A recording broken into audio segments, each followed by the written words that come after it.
Late this afternoon, President Obama did something that no U.S. president has done since Dwight Eisenhower, meeting face-to-face with his Cuban counterpart. It marked the most dramatic moment yet as the two countries redefined their relationship. It was time for us to try something new, President Obama said. Today's highly anticipated talks overshadowed this weekend's Summit of the Americas, the first ever attended by a Cuban leader. We begin tonight with our senior White House correspondent, Chris Jansing, in Panama. Chris. Good evening, Peter. The anticipation had been building to this historic moment for months. And when President Obama finally sat down with Raul Castro, the meeting lived up to the hype, going longer than expected and marking what the president called a turning point. With a handshake and a simple sit-down, President Obama and Raul Castro rewrote the history books, and the world was watching. I think we are now in a position to move on a path towards the future and leave behind some of the circumstances of the past.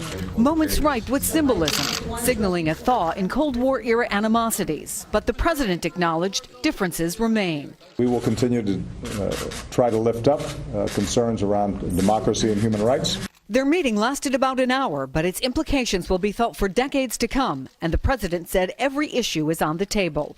He's expected to take Cuba off the list of nations that sponsor terrorism, opening the way for embassies to open in Washington and Havana.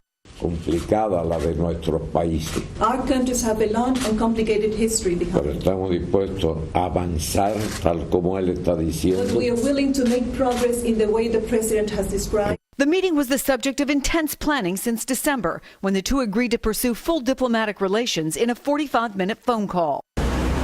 Already in Cuba, signs of change, from more iPhones to more tourists.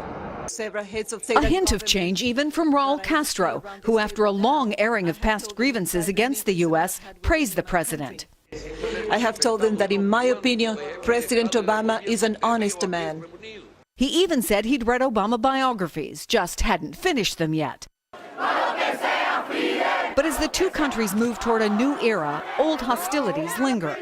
Here in Panama, there have been vocal and even violent encounters. Some opponents of Obama's overtures who came here from Miami were injured in scuffles with pro-Castro demonstrators. We are the voice for the Cuban people because they've been repressed all these years. But polls in Cuba and the U.S. show a readiness for change. One small but stunning sign of waning hostilities, a Cuban government website posted a photo essay of the two leaders with the understated headline, "Picture of the Day." Well, the president said late today that those embassies could actually open very quickly. That would end decades of isolation for Cuba and for the president, a building block of his legacy. Peter? Chris Jansing at the end of a historic day. Chris, thank you.